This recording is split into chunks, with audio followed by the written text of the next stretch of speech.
નમસ્કાર મિત્રો, દેશ અને દુનિયાના તાજા સમાચાર તેમજ ઉપયોગી માહિતીના ફરી એક નવા વિડીયોમાં આપ સર્વે દર્શક મિત્રોનું ડી ફાર્મર યુટ્યુબ ચેનલ પર હાર્દિક સ્વાગત છે. ગુજરાતમાં મેઘો ભૂકા કાઢશે કે ખેડૂતોને સોધાર આંસુએ રડાવશે? આંબાલાલ પટેલની ચોમાસા અંગે સૌથી ઘાતક આગાહી. ગાંધીનગર જતા ખેડૂતોને રોકવા પોલીસ જીસીબી લઈને પહોંચી. હજારોની સંખ્યામાં આવેલા ખેડૂતો અને પોલીસો વચ્ચે ઘર્ષણ.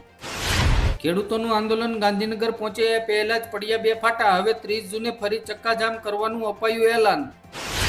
મોંઘવારીનો બોમ્બ ફૂટ્યો. સરકારે મે મહિનાના ફુગાવાના આંકડા જાહેર કર્યા. 30.33%ની ચિંતાજનક સપાટીએ પહોંચી ગયો. અમેરિકા ઈરાન ડીલ બાદ ભારતમાં પેટ્રોલ ડીઝલ સસ્તું થશે. કેન્દ્ર સરકારે આપ્યું નિવેદન. ખેડૂતો માટે ચિંતાજનક સમાચાર. સેટેલાઇટ તસવીરોમાં વાદળો ગાયબ. ચોમાસા માટે મોટો બ્રેક. પાકિસ્તાન ક્રિકેટમાં મોટા ફેરફારની તૈયારી. મોહસિન નકવી એડવાઇઝરી પેનલમાં પૂર્વ ખેલાડીઓને સામેલ કરશે. ગુજરાત સરકારે નવી ઔદ્યોગિક નીતિ 2026 થી 2031 જાહેર કરી. લાખો યુવાનોને મળશે રોજગારી. ખેડૂતો આરપારના મૂડમાં. સરકારને અલ્ટિમેટ આપવા હજારો ખેડૂતો રસ્તા પર. અમદાવાદ અને ગાંધીનગરમાં સુસ્ત પોલીસ બંદોબસ્ત. મમતા બેનર્જીના 22 બળવાખોર સાંસદો એનસીપીમાં જોડાયા. કહ્યું, કોર્ટ નક્કી કરશે કોણ છે અસલી ટીએમસી. મોંઘા પેટ્રોલથી મુક્તિ. હવે ભારતમાં વાહનો ચાલશે 100% ઇથેનોલ પર. નીતિન ગડકરી. ગુજરાત પર મંડરાઈ રહ્યું મોટું સંકટ. સપ્ટેમ્બર સુધીમાં અલનીનો વધુ આક્રમક બનશે. ખેડૂતો માટે ચિંતાજનક અહેવાલ. અમેરિકા ઈરાન યુદ્ધ ટળતા થશે બમ્પર ફાયદો. ભારતમાં એલપીજી, સીએનજી અને ખાતર સહિત આ 10 વસ્તુઓ થશે સસ્તી. ખેડૂતોના આંદોલનમાં કોંગ્રેસની એન્ટ્રી. આમ આદમી પાર્ટીએ ફાડ્યો છેડો. ગોપાલ ઇટાલિયાનું મોટું નિવેદન. શાંતિ કરારના હીરો બનવા નીકળ્યું પાકિસ્તાન, પરંતુ એક જ સવાલે આખી પોલ ખોલી દીધી. કેન્દ્ર સરકારનો નવો આદેશ. પેન્શનરોના મૃત્યુ પછી બંધ થઈ જશે જોઈન્ટ એકાઉન્ટ. અમદાવાદમાં ઘર ખરીદવું મોંઘું પડશે. બિલ્ડરોએ લીધો મોટો નિર્ણય. 30 જૂનથી વધશે ભાવ. અનેક મુદ્દાઓ પર અંતિમ મોહર હજુ બાકી છે. યુએસ ઈરાન ડીલ પર હસ્તાક્ષર કરતા પહેલા જેડી વાંસુનું મોટું નિવેદન. રાજસ્થાનના જયપુરમાં કોકરોચ જનતા પાર્ટીના સ્થાપક અભિજીત દીપક પર હુમલો. થપ્પડ મારનાર યુવકની અટકાયત. રાજકોટમાં યાજ્ઞિક રોડ પર આવેલા જાણીતા પિઝા પાર્સલમાં આરએમસીના દરોડા. વાસી બ્રેડ અને વાંદા મળતા સકસાર. સિંહ પ્રેમીઓ માટે મોટા સમાચાર. સાસણગીરમાં સિંહનું વેકેશન લંબાયું. 23 જૂન સુધી કરી શકાશે સિંહ દર્શન. અમરનાથ યાત્રાને પ્રોત્સાહન આપવા માટે કાશ્મીરમાં મોટી પહેલ. હોટલ અને ટેક્સી સેવા પર મળશે 65% સુધીનું ડિસ્કાઉન્ટ. દારૂ સિગારેટ થયા જૂના. હવે ન્યૂ સાયકોએક્ટિવ સબસ્ટન્સ નશો બની રહ્યો છે યુવાનોની પહેલી પસંદ. સુપર ઓવરમાં ભારતની હાર. સૂર્યવંશીની શ્રીલંકાના ખેલાડીઓ સાથે બબાલ. મારામારી થતા બસી. કરોડો ખેડૂતો માટે ખુશખબર. આ અઠવાડિયા ખાતામાં આવશે પીએમ કિસાન યોજનાનો 23મો હપ્તો. સરકારનો મોટો નિર્ણય. ચોમાસા પર અલનીનોની અસર. વરસાદમાં 10% સુધીની ઘટાડાની આશંકા. જુલાઈ અને ઓગસ્ટમાં ખેતીથી લઈને વીજ ઉત્પાદન સુધી દુષ્કાળનો ખતરો. પીએમ મોદીએ અમેરિકા ઈરાન શાંતિ સમજૂતી સ્વીકારતા કહ્યું, પશ્ચિમ એશિયામાં સ્થિરતાની આશા. ખેડૂતોના આંદોલનને કમજોર બનાવવા માટે ખેડૂતોની ટ્રેક્ટર રેલી મુદ્દે અમિત ચાવડાનું નિવેદન. એલપીજી ગ્રાહકો સાવધાન. સિલિન્ડર બીજાને આપ્યો કે વેચ્યો તો થશે જેલ. નવા નિયમો જાહેર. અમારું જૂટવીને બીજાને ન આપો. અમે રસ્તા પર આવી ગયા છીએ. ગાંધીનગર ટ્રેક્ટર રેલીમાં આવેલા ખેડૂતોએ કહ્યું. દેશમાં આગામી 9 કલાકમાં બદલાશે હવામાનનો મિજાજ. 19 રાજ્યોમાં હવે મેઘમંડાણ. કરા સાથે પ્રચંડ પવન ફૂંકાશે. આઈએમડીએ આપી અપડેટ. જો તમારી પાસે 2023 પહેલાના વાહનો છે તો E20 ફ્યુલના કારણે ઇન્સ્યોરન્સ મળશે નહીં. વૈશ્વિક મોરચે શાંતિ. ભારતીય બજારમાં રાહતની આશા. પેટ્રોલ અને એલપીજી અંગે સરકારનું આવ્યું મોટું અપડેટ. નર્મદામાં ભાજપના આંતરિક વિવાદ ખુલ્યો. પ્રોટોકોલ મુદ્દે મહિલા ધારાસભ્ય દર્શનાબેન દેશમુખનો વોકઆઉટ. ધરણા પર બેઠા. ભાજપ નેતા દારૂ જુગારના અડ્ડા ચલાવે છે. મનસુખ વસાવાએ પાર્ટીના કયા વ્યક્તિ પર સાધ્યું નિશાન? જાહેર મંચ પરથી ખુલ્લા પાડવાની આપી ધમકી. શહેરમાં નવું શૈક્ષણિક સત્ર શરૂ થતાં જ રસ્તાઓ પર ટ્રાફિક નિયમોના ધજાગરા. માસૂમોના જીવ જોખમમાં.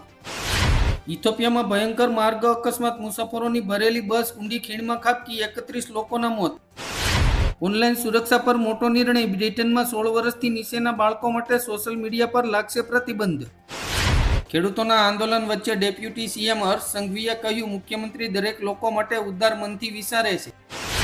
પાકિસ્તાનને દાણા અને પાણી માટે તરસાવી દઈશું. આતંકવાદ પર રાજનાથ સિંહની આખરી ચેતવણી. મમતા દીદી બાદ હવે ઉદ્ધવ ઠાકરેનો વારો. બંગાળમાં ખેલ બાદ હવે મહારાષ્ટ્રમાં મંડરાયું સંકટ. આરએસએસ ચીફ મોહન ભાગવતે કહ્યું, પાકિસ્તાન સાથે સારા સંબંધો જરૂરી છે. વાતચીત ચાલુ રાખવી જોઈએ. અમેરિકા ઈરાન વચ્ચે શાંતિ કરારથી ભારતને લાગશે જેકપોટ, સામાન્ય નાગરિકોને થશે મોટો ફાયદો. મમતા બેનર્જીના ઉદ્ધવ ઠાકરે જેવા હાલ થશે, તૃણમૂલ કોંગ્રેસ પાર્ટીનું નામ અને પ્રતીક ગુમાવશે. ગુજરાતના રસ્તાઓ રક્તરંજિત, અકસ્માતોમાં રોજ સરેરાશ 20ના મોત, સૌથી વધુ જીવ ઓવરસ્પીડના કારણે. વડોદરામાં ગ્રામ્ય વિસ્તારોમાં ગુમ થનારા વ્યક્તિઓમાં પુરુષો કરતાં સ્ત્રીઓની સંખ્યા બમણી. પેટ્રોલ અને સીએનજી ભાવ વધારાની ઇફેક્ટ, 1 જુલાઈથી રિક્ષાના લઘુત્તમ ભાડામાં ₹10નો વધારો કરવાની સત્તાવાર જાહેરાત કરવામાં આવી. અમદાવાદમાં અકસ્માતો નિવારવા એસએમસીનો નવો પ્રયાસ, પદયાત્રીઓ માટે શરૂ કરાયો આધુનિક પેનિકલ સિગ્નલ. સુવિધા વધારે અને ખેતી ઓછી હશે તો ગામડાને પણ શહેર જાહેર કરાશે. આસામમાં 18 વર્ષથી વધુની ઉંમરના લોકોને નવા આધાર કાર્ડ નહીં મળે, ગેરકાયદેસર ઇમિગ્રન્ટ્સ પર કડકાઈ. અલ નીનોની અસર, ચોમાસા પર સંકટ સાથે દેશમાં મોંઘવારી વધવાનો મોટો ખતરો. ભારતીય સેનાનો નવો ડ્રેસ કોડ, ટેટુ મૂસ પર કડક નિયમો, બ્રિટન કાળની પરંપરાઓનો અંત. ચિંતાજનક સમાચાર, ગુજરાતમાં 4-5 ઇંચ વરસાદ ખાબક્યા બાદ મેઘરાજા લેશે લાંબો બ્રેક. નાના ખેડૂતો માટે વરદાન છે પ્રધાનમંત્રી કિસાન માનધન યોજના, વૃદ્ધાવસ્થામાં મળશે પેન્શન. 20,000ના પગારમાં ખરીદી 1.5 કરોડની જમીન, રામ મંદિરના દાનની રકમ ગણનારા 2 કર્મચારીઓ આ રીતે રડારમાં આવ્યા.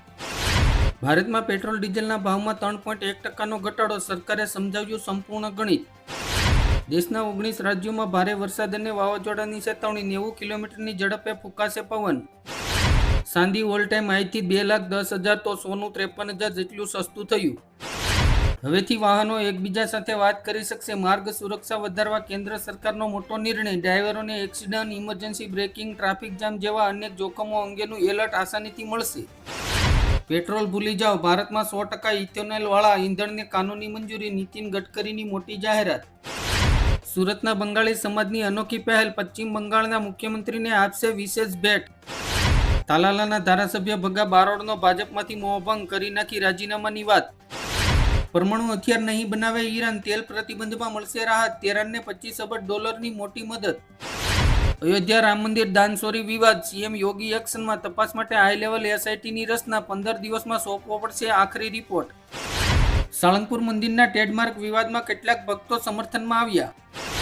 સળંગ ત્રીજી વાર ગુજરાતમાં સુરત એપીએમસી પ્રથમ, 51 કરોડથી વધુની આવક સાથે દેશભરમાં ડંકો વાગ્યો.